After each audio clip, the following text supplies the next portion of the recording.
pessoal, boa tarde. E aí, último dia de Python Brasil. Eu sou Carol e hoje eu vou estar aqui hosteando essa palestra para vocês. Primeiro eu queria dar alguns avisos, lembrando que todas as dúvidas, por favor, coloquem no nosso canal do Discord, tá? Qualquer dúvida ou comunicação a gente faz por lá. Tá aparecendo aí para vocês o link. Também, por favor, lembrem de, quando forem divulgar, usem a hashtag PyBR2020, para que a gente possa atingir mais pessoas nas redes. Hoje, a palestra tem como tema Integração Contínua com Python, proposta de Stack. O palestrante é Nilo Ney Coutinho, e para mim é uma grande honra, estou até nervosa de estar hosteando essa palestra, porque eu acho que muitos de vocês devem conhecer, né? Todo mundo conhece lá o livro dele, super famoso. E eu queria convidar Nilo para entrar aqui na sala agora. Nilo, boa palestra. É um prazer muito grande estar aqui recebendo você. Eu vou falar só rapidamente um pouquinho da bio de Nilo. Ele é autor, desenvolvedor de software, consultor de empresas que constrói software para a nuvem. Formado em processamento de dados e mestre em informática pela Universidade Federal do Amazonas, ele é membro ativo da comunidade Python do Brasil e do PyNorte. E ele está na Bélgica há muito tempo. Boa palestra, Nilo. Muito obrigada pela tua presença e teu tempo aqui hoje.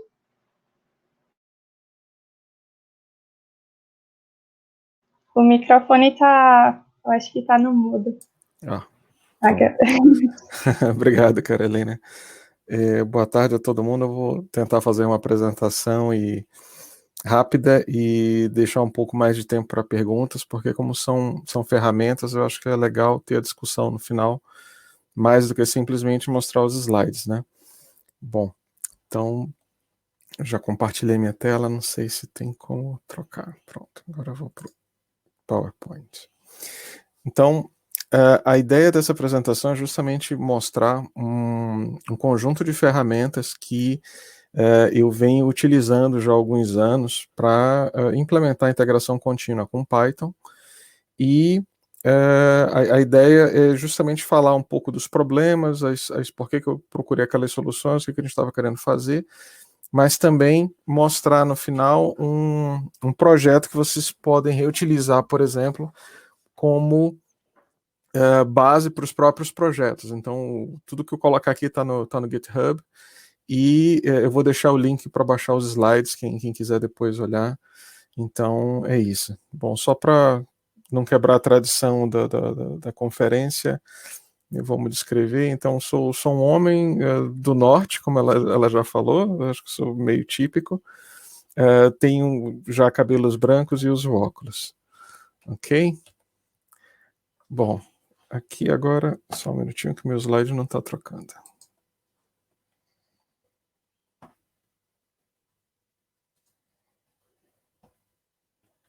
Ok, agora eu consegui trocar.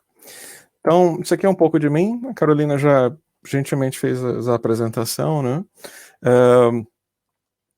Eu já estou na Bélgica aqui há bastante tempo. Eu saí do Brasil em 2006, mas nunca abandonei a comunidade. Pelo contrário, acho que isso até foi uma forma de manter o contato com o Brasil. E eu gosto muito de participar dos eventos. Infelizmente, não posso participar mais devido à distância, né? Não existe voo direto da Bélgica para o Brasil, então tudo fica complicado. E, como ela falou, eu sou de Manaus, eu vivi 30 anos em Manaus, né? Sou nascido e criado em Manaus, e já estou há uns 14 anos aqui na Bélgica.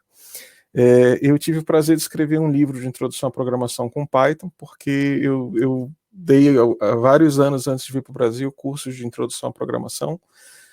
Comecei com Pascal, depois fui trocando as linguagens até que cheguei em Python e não mudei mais, né? Então esse livro ele é como uma âncora que eu tenho junto à comunidade brasileira, e é muito prazer conhecer pessoas que utilizaram o livro e também ajudar o pessoal que está começando e o pessoal que já está há bastante tempo.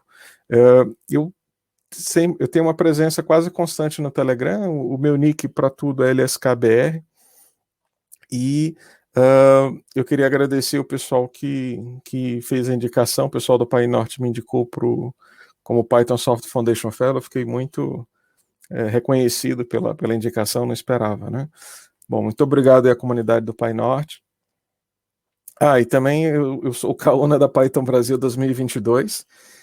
Era para ser 2021, mas devido à epidemia nós transferimos para 2022 e eu tive a oportunidade de conhecer o pessoal que organizou essa conferência e ficar impressionado com o trabalho de equipe. Então, rapidamente, esse aqui é o livro. Quem não conhece, está aqui o site do livro. No slide eu estou apresentando simplesmente a imagem, a foto da capa, tá? Nos próximos tem algumas imagens, mas elas não são tão importantes para a apresentação, é simplesmente para quebrar um pouco os slides. Quem tem problema de ver as imagens, não se preocupa, todas as imagens eu coloquei a descrição e isso vai estar disponível no PDF que eu vou disponibilizar, ok? Bom, então vamos falar agora da apresentação. Eu vou primeiro falar um pouco do cenário, né, que eu já trabalho com Python há mais de 10 anos. Eu ainda estava na faculdade, acho que era Python 1.5, alguma coisa, mas eu não usei Python profissionalmente até o início dos anos 2001, 2002. Então, é uma linguagem que foi crescendo e eu fui usando cada vez mais, e hoje eu trabalho, digamos, 90% do meu tempo eu tenho trabalhado com Python. E tenho tido a oportunidade de treinar várias equipes que também desenvolvem com Python. E várias vezes eu tive esse mesmo cenário, que é o quê? Você tem que desenvolver um software. Esse software vai ter vários programadores trabalhando em arquivos diferentes, eles vão estar criando novas funcionalidades no aplicativo. E às vezes é difícil de ter uma só cultura de desenvolvimento. O que eu quero dizer com isso?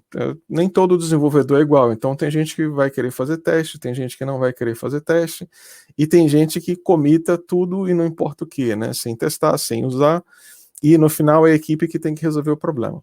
Então, isso não melhora quando você trabalha com equipes diferentes, então eu trabalho com equipes ou nos Estados Unidos ou na Ásia, e a diferença às vezes é mais de 8 horas, então é muito difícil de você ter um tempo em comum com essas equipes e sentar frente a frente e conversar o que tem que fazer. Então, uma das ferramentas que mais ajudaram a gente a trabalhar junto foi justamente de implementar um sistema de integração contínua que formaliza verificações no código que está sendo submetido a cada commit.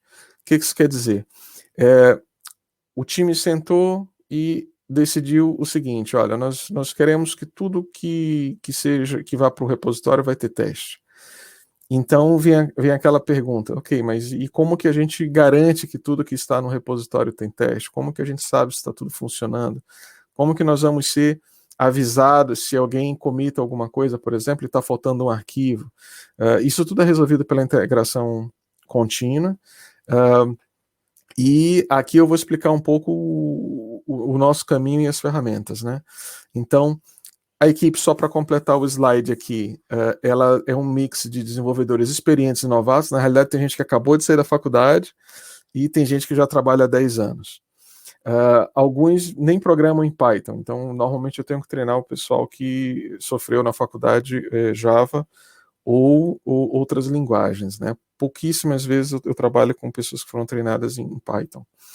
E eu sou um inimigo ferrenho de peer review, eu não gosto da prática, eu chamo de code police, porque eu detesto ter que pegar o código de outra pessoa e falar: olha, isso aqui não está na posição, isso aqui você poderia ter feito melhor. Eu faço revisão de código, mas não a cada commit. Então eu gosto de fazer por amostragem, principalmente quando uma pessoa entra no time, eu olho os commits que a pessoa faz e vou comentando se tem alguma coisa que eu acho que está estranha, a pessoa pode me explicar e a gente vai corrigindo. Normalmente funciona bem e diminui a carga do time. Ok? Então o que eu gosto mesmo é de automatizar e deixar a pessoa brigar com as ferramentas. É a ferramenta que vai dizer se tem alguma coisa errada, não eu. Bom, então os problemas que a gente teve.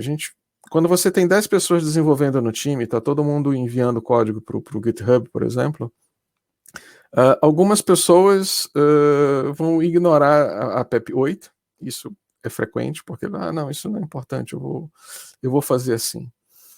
Eu não vou usar tipos.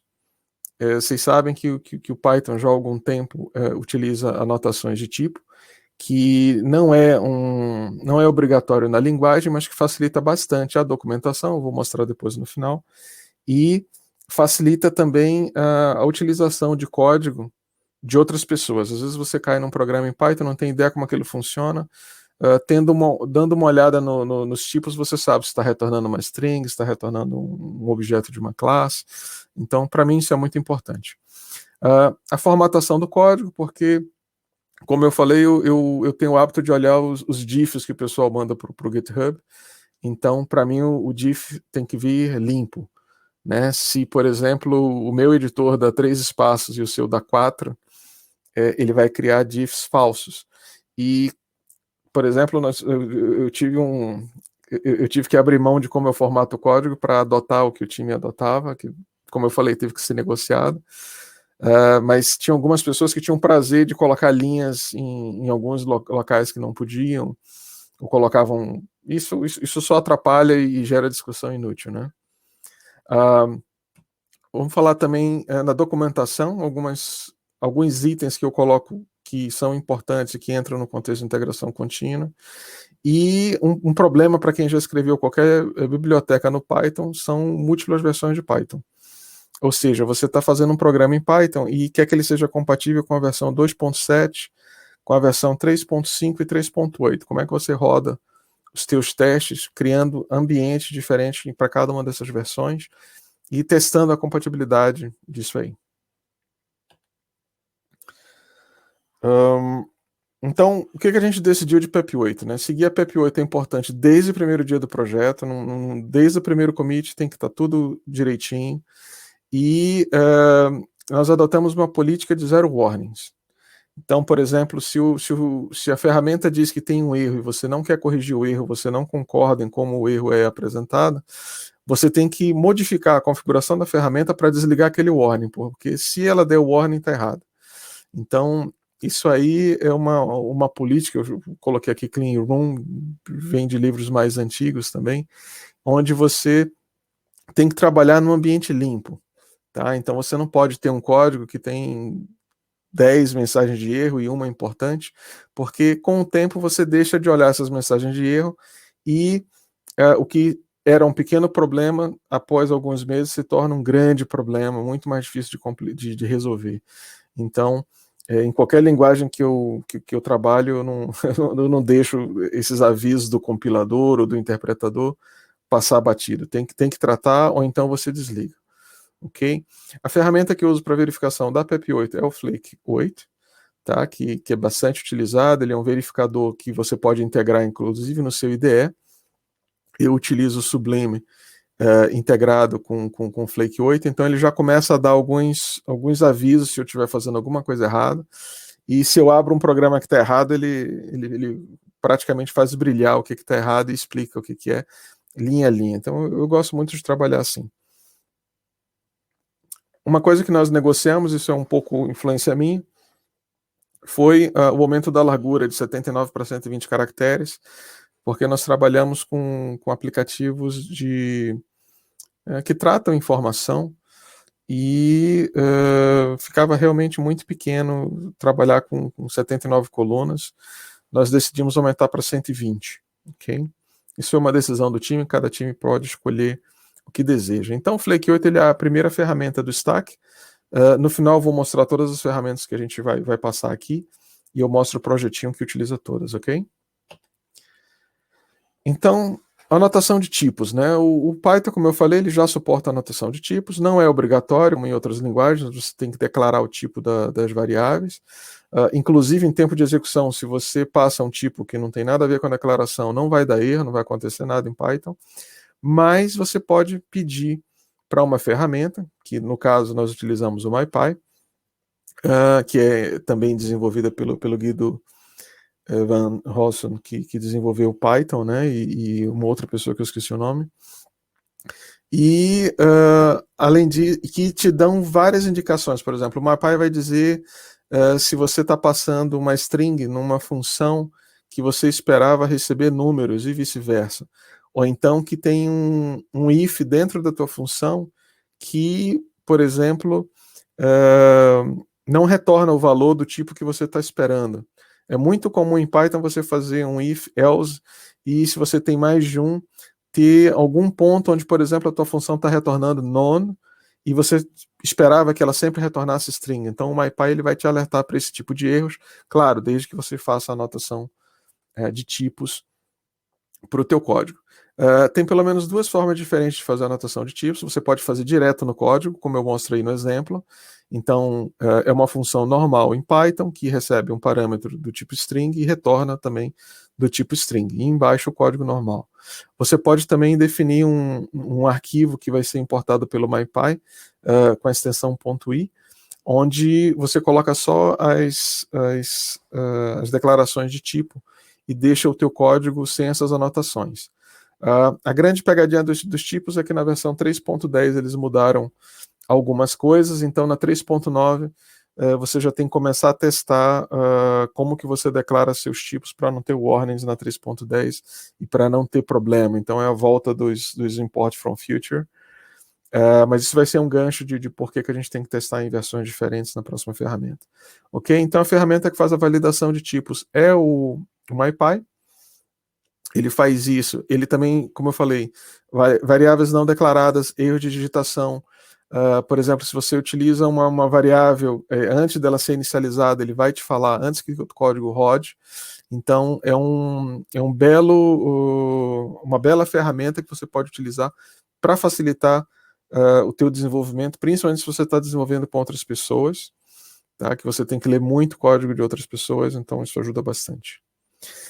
A formatação, como eu falei, eu chamava no trabalho de Code Formatting Wars, né? Era o pessoal brigando para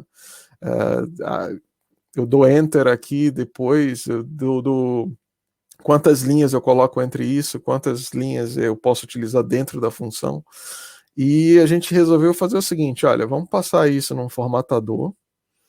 Nós parametrizamos esse formatador num formato que nos pareceu agradável, então acho que nós começamos com o formato do Google, por exemplo, tem vários estilos, e nós mudamos algumas coisas que nós não queríamos. Então você pode customizar a ferramenta para chegar num padrão comum. Uma vez esse padrão comum funcionando, nós aplicamos a todo o código-fonte, a cada commit. Antes de fazer o commit, essa ferramenta roda e formata o código, ou seja, ela não vai criar aqueles falsos diffs que eu falei, porque alguém resolveu dar um enter num lugar que não precisava, ou resolveu fazer uma indentação diferente, por exemplo. Okay? Então ele diminui conflitos de formatação, acaba um pouco com a briga das linhas em branco. O formato ele vai ser adotado automaticamente, porque a ferramenta vai ser aplicada ao código. Evita a poluição dos diffs. Uma pequena modificação que nós fizemos aqui é uma atenção a usar o IAPF. Eu trabalho com sistemas relativamente grandes em Python. E o IAPF, o YAPF, ele não é uma das ferramentas mais rápidas que eu já usei. Então, nós fizemos uma ferramenta interna, que infelizmente não é open source, mas eu vou tentar abrir essa ferramenta, que antes de você fazer o commit, ela verifica quais arquivos você alterou ou adicionou e roda o IAPF só nos arquivos que mudaram. Assim você não precisa rodar no repositório inteiro. Isso também ajuda bastante no tempo de execução. Testes. Aqui é a alma da integração contínua, né? Se você não faz testes, você não tem como fazer integração contínua, porque a integração contínua visa o quê? A cada novo commit, eu vou testar o código novo com o código antigo e vou verificar se tudo ainda está funcionando. Essa mágica só funciona se você tem uma cobertura mínima de teste. Okay? O valor dessa cobertura ela é discutível. Eu acho muito difícil chegar a 100%, é praticamente impossível, a não ser para projetos muito pequenos, como esse que eu fiz para demonstrar essas ferramentas, onde eu meio que por acidente cheguei a 100%. Eu vou mostrar para vocês um pouco como. Mas nós temos no time, em vários times, eu tento forçar essa cobertura mínima de 80%, porque é um número que não vai estressar tanto para atingir, ok? Ou seja, não é um trabalho impossível, mas ele também não vai gerar uma pressão no time para chegar em 100%, ou a níveis irreais, porque tem coisa que realmente é difícil de testar e às vezes nem é interessante. Às vezes, por exemplo, é um código especial que só vai rodar em determinado momento, que é mais interessante você rodar um teste de integração do que um teste unitário. Mas a minha recomendação é teste o máximo que você puder. Normalmente eu uso 80% como mínimo. Os nossos projetos em Python normalmente estão entre 90% e 95%. E o time tem a cultura de que os testes são feitos para ajudar o desenvolvedor e não para punir o desenvolvedor, né?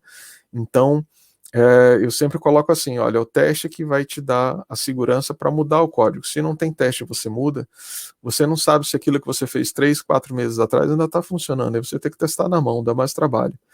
E mesmo quem não escuta isso e começa a pegar bugs depois, a pessoa volta e diz, não, se eu tivesse feito teste, eu não teria tido esse tipo de problema. E nós temos também a política de, se tem bug, você cria um teste para confirmar que o bug foi embora, né? Então, a ferramenta que eu utilizei o PyTest e um plugin do PyTest chamado PyTest Coverage, que é justamente o plugin que calcula a cobertura, né? Para quem nunca viu cobertura de teste, é o seguinte, o programa ele vai acompanhar a execução dos testes e ele vai marcar todas as linhas que foram executadas durante o teste. Se uma linha não foi chamada durante o teste, você diz que aquela linha não está coberta pelo teste.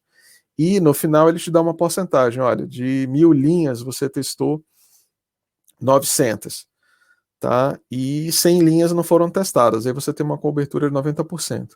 A cobertura ela serve também para indicar, por exemplo, onde que você precisa acrescentar novos testes, porque, por exemplo, se você tem uma classe, tem uma função que ninguém chamou, significa que ela não foi testada. Aí você aproveita esse número da cobertura para localizar onde que você precisa testar. Isso é muito útil quando você tem branches dentro de uma função, né? Você tem uma decisão, você tem um pulo, você tem uma condição que quase nunca é executada. Com a cobertura dos testes você consegue saber, por exemplo, aquela linha passou ou não passou, nunca chamei aquela linha. No final eu tenho um relatório de cobertura para mostrar para vocês como é que fica. Ok? Então essas são as duas ferramentas para teste. A documentação é uma coisa muito importante, isso aqui é uma outra coisa que nós discutimos bastante. Eu acho que a boa parte das empresas tem uma wiki ou algum site externo, deve ser o Confluence ou alguma coisa assim, onde as pessoas escrevem a documentação do código-fonte, né? E eu gosto de tratar a documentação de código-fonte como código-fonte. Então, ela tem que ficar no Git, junto com o código que está sendo desenvolvido. Se possível, ela tem que ser gerada automaticamente. E o mais importante para mim, ela é versionada com código-fonte. Por quê? As instruções, aquilo que você passa na documentação para a versão 1.0 pode ser diferente da versão 2.0. E se você tentar organizar isso numa wiki, você sabe que não dá certo. O que vai acontecer? Se você tiver sorte, vai ter a última versão na wiki. Se você for realmente bravo, você vai poder consultar o histórico de revisões e voltar, mas não é nada prático, principalmente quando você está lendo várias páginas. Enquanto que se tudo está no Git, você pode simplesmente voltar o Git para a versão 1.0 e gerar toda a documentação para aquela versão. Tá? É como se fosse um flashback, uma volta ao passado, né? Então, a ferramenta que eu usei é uma ferramenta que existe aí há muito tempo no Python, que é o Sphinx, né? E ele permite tanto a extração de documentação dentro do código-fonte, quanto a criação de documentação em arquivos próprios à documentação, e o Sphinx faz toda a geração do HTML, indexação das páginas, ele faz tudo isso para você muito, muito fácil. Múltiplas versões de Python, o que vai acontecer? Bom, todos nós sabemos que o Python muda com o tempo. Eu, em 2010, quando eu lancei o livro, já era Python 3.1, e eu fiquei super empolgado, porque uma das coisas que eu adorei no Python 3 era que você podia escrever tudo em português, inclusive o nome das variáveis. Inclusive eu recebi vários e-mails do pessoal dizendo, olha, tá errado no livro porque você tem variáveis com acentuação. E eu dizia, não, mas isso aí é uma das principais novas características do Python 3. E isso foi feito porque pessoas que não falam inglês, português, francês, chinês, outras línguas, precisavam dessas variáveis no nome das suas línguas, né? O que acontece?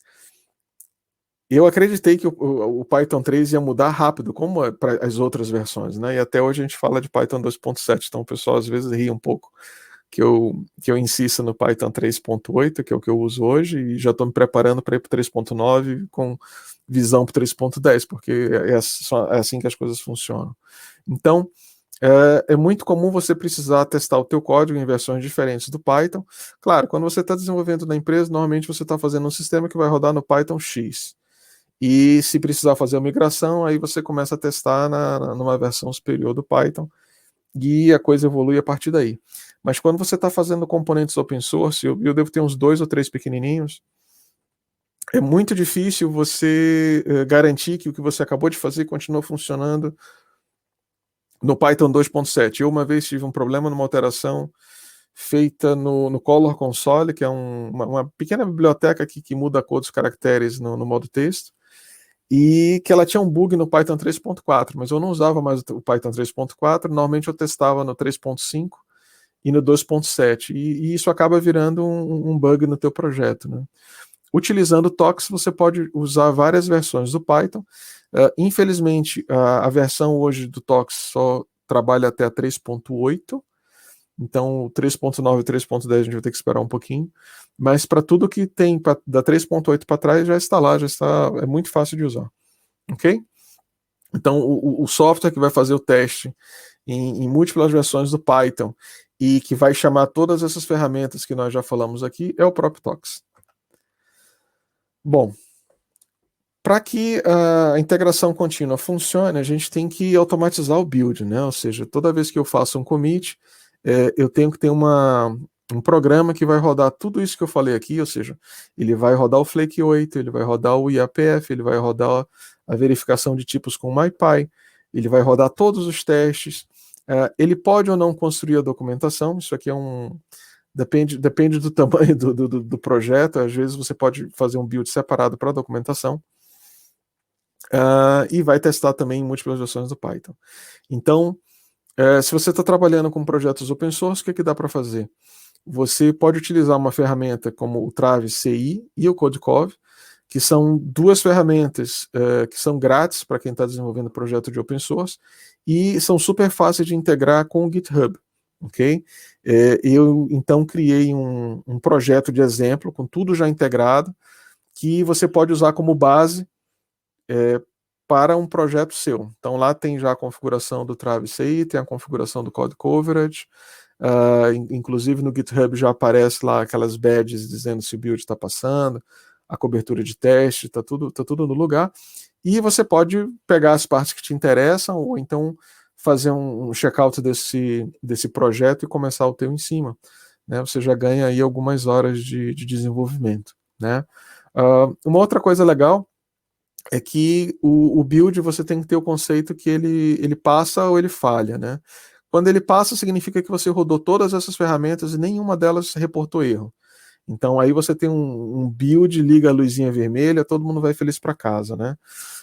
Se o build não passa, significa que, por exemplo, tem algum teste que não passou, a formatação está com erro, o Flake 8 disse alguma coisa, então você tem que parar o que está fazendo, consertar e fazer um novo commit já corrigido. E você repete essa operação até que o teu commit passe. Eu sempre recomendo ter a capacidade de rodar o build localmente. Por quê? Quem já utilizou ferramentas de automação de integração contínua, de build, sabe que eles demoram um tempo para rodar. Principalmente o Travis CI, que é grátis para projetos open source, você pode ir brincando, esperar 15, 20 minutos para o teu build começar a rodar. Porque quando você faz o commit, ele entra numa fila, dependendo do horário do dia, isso pode ser rápido ou isso pode demorar. Então eu sempre recomendo que se você estiver construindo um stack para isso, que você dê a possibilidade para o seu desenvolvedor rodar o build localmente, de forma que ele possa antever os resultados rapidamente na máquina dele. Então, isso é uma outra prática. Antes de commit, você roda os testes de pré-commit, né? Normalmente a gente não automatiza isso é um recurso do Git, onde você pode colocar alguns scripts para rodar toda vez que você faz um commit, mas como os projetos que eu trabalho, eles são mono-repo, é difícil de... Você não tem tempo para rodar os testes de tudo, porque o repositório é muito grande, tem muita coisa em JavaScript, quem já trabalhou com JavaScript sabe que tudo demora, e então a gente acaba criando uma política de rodar isso antes do commit, mas é uma coisa, é um acordo do time, né, que se não é respeitado, nós temos lá a ferramenta de build automatizada que vai rodar para ela no final e dizer a verdade, se está passando ou não. Uma outra coisa que é muito bacana quando você está trabalhando com Git é que às vezes os testes passam localmente, está tudo legal, mas você esqueceu de adicionar um arquivo novo, ou está faltando alguma coisa para que aquilo compile, né? E a ferramenta de teste automatizado, ela começa sempre com um repositório limpo. Então, se você esqueceu algum arquivo, isso vai quebrar o teu build, você vai ter um build vermelho, né, dizendo que ele falhou, e diz a lenda que quem quebra o build paga uma pizza, né? A gente já tentou várias vezes implementar coisas como colocar €1 numa jarra, ou então cada um paga um hambúrguer, aí varia de acordo com o local a piada, mas a ideia seria punir de uma forma construtiva, né, quem quebrar o build. E é claro, se o build está quebrado a 3 ou 4 builds, aí alguém tem que intervir, tem que realmente parar a equipe e ver o que está acontecendo. Isso pode indicar uma mudança severa no ambiente ou um erro que ninguém está tratando. Se vocês já trabalharam também com ferramentas na nuvem, às vezes você tem erros transitórios, tipo no Bitbucket ou num outro aplicativo, que também podem quebrar o build. Então, antes de culpar alguém ou já fazer o pedido da pizza, você tem que ir atrás para saber se não foi o ambiente que quebrou o build para você. Tá? Então, esse aqui é mais ou menos o stack que eu construí, tá? Durante a apresentação. Nós começamos com o Flake 8, ou seja, se tem erro que o Flake 8 pega, porque não merece continuar os testes aí. Depois nós rodamos o MyPy, o YAPF, que vai fazer a formatação padrão, o MyPy verifica os tipos, chama o PyTest para rodar todos os testes unitários, e ele também roda a cobertura com aquele plugin. O Sphinx para poder gerar a documentação, isso é sempre interessante. O Tox para fazer os testes no teu ambiente local, tá? Ou seja, você digita Tox, os teus testes vão rodar. E o Travis CI e o Codecov para mostrar os badges no GitHub, eu vou já mostrar para vocês. E é claro, tudo isso você vai utilizar um gerenciador de ambiente virtual do Python, VirtualEnv, o pipenv, ou outra ferramenta que você preferir. E eu criei um projeto de exemplo que está no GitHub, então é github.com, lskbr, calculadora _CI, não está aparecendo underline aqui no link, mas eu criei um QR Code, se é mais fácil para vocês, você pode usar o QR Code para acessar o repositório, né? Então, peraí que eu passei muito rápido. Eu vou apressar um pouco, eu já estou chegando no meu tempo. Então, isso aqui é um exemplo do Tox rodando, né? Ou seja, uma vez que eu criei toda aquela configuração, o Tox... Ops, desincronizei aqui o slide. Pronto, então esse aqui é o exemplo com o Tox. Aparece um monte de coisa, normalmente o que a gente olha é se está verde ou vermelho. Tá? Se você vê que tem alguma coisa vermelha, normalmente você tem que parar e realmente ir atrás do erro, principalmente antes de fazer o commit. Tá? Isso aqui é rodando aqui no Windows, ele mostraria o resultado assim. Então, normalmente eu começo a ler de baixo para cima, eu procuro, passou tudo ali, o Flake passou, o MyPy passou, o Py38 passou, o teste de cobertura passou, então congratulations, ele bota uma carinha, então tá tudo ok, todo mundo feliz. Se uma dessas linhas aparecer vermelha, aí é problema, tem que ir atrás urgente. A documentação é isso aqui, você entra utilizando o programa de exemplo no diretório do Docker, você chama make clean, se você tiver no Windows, e no Linux a sintaxe é a mesma também. Ok? Aqui ele vai gerar o site com toda a documentação. Então vocês podem ver. Por que eu estou mostrando isso aqui, integração contínua? Porque às vezes, principalmente quando você está fazendo links entre páginas da documentação, ele vai reportar erros aqui também. Tá? Aí vai do time como que esses erros de documentação são tratados. Tem também um plugin do Sphinx para gerar cobertura de documentação, ou seja, para saber quanto do teu código tem documentação e quanto não tem. Eu não uso isso, mas eu acho que pode ser interessante, dependendo do time, do trabalho que você está fazendo. Então está aqui o Sphinx, um exemplo de documentação. Então eu tenho aqui o site HTML que é gerado pelo Sphinx. É um site HTML, mas você pode abrir no browser local para ler, não precisa publicar em lugar nenhum. O Sphinx ele também tem ele é utilizado pelo Read the Docs. Então quem já utilizou aí projetos open source em Python sabe que muitos deles vão utilizar o Read the Docs. Então isso é uma outra integração que você pode fazer com o teu GitHub. Toda vez que você faz um commit, você atualiza a documentação, ou toda vez que você faz um release, né, você atualiza a documentação no Read the Docs, ok? Então, aqui tem uma classe calculadora, que foi a que eu utilizei para apresentar alguns conceitos no exemplo. Tem a documentação já incluída aqui. Ele faz um link para o código-fonte, ou seja, se você quiser saber como que isso aqui está implementado, você clica em código-fonte, ele abre e te mostra. Tá?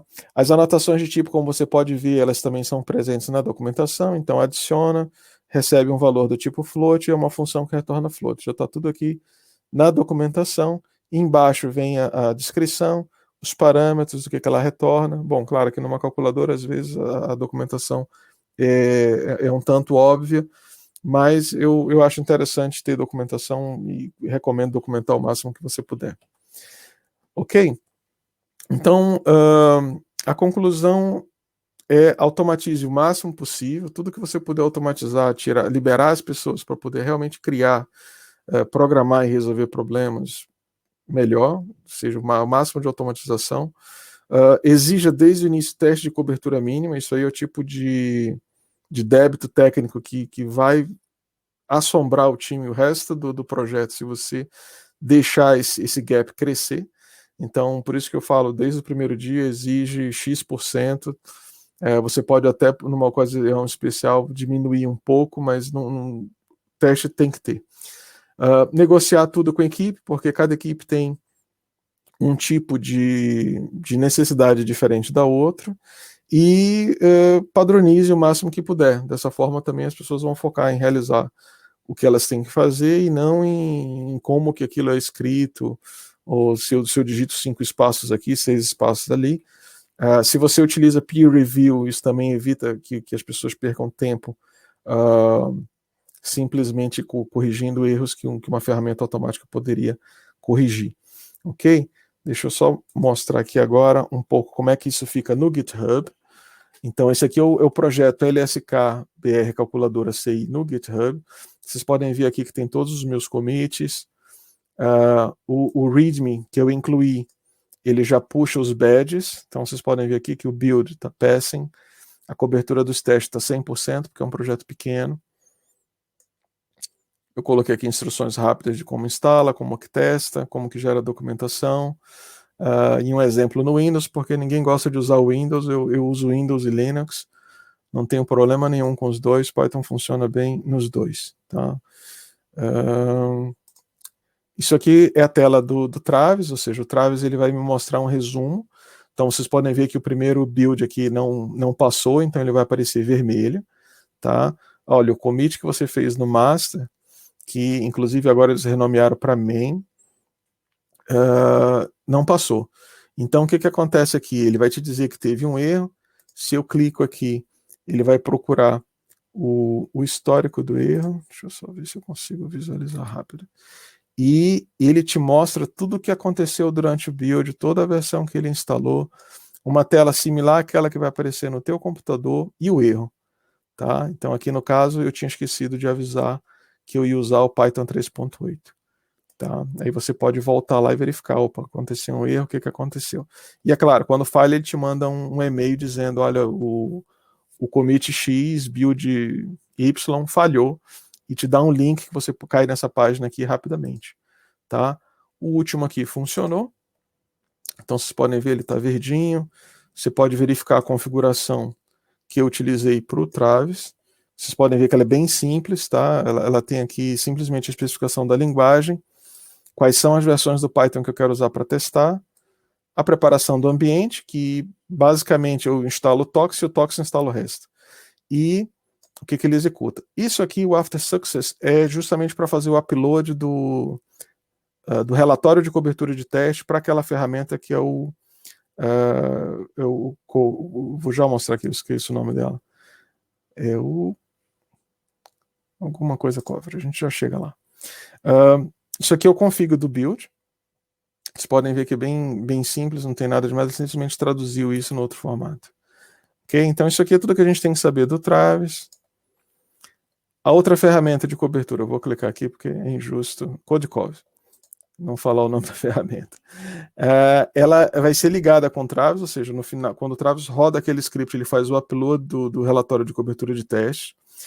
Você pode ter isso aqui também na tua máquina local, não precisa utilizar essa ferramenta, mas isso aqui é o resultado de um teste de cobertura, onde você tem, tá vendo aqui, todas as linhas que foram executadas estão em verde, a documentação ele ignora, é claro, mas se tivesse alguma linha que não foi executada durante os testes, ela estaria marcada aqui com uma cor diferente.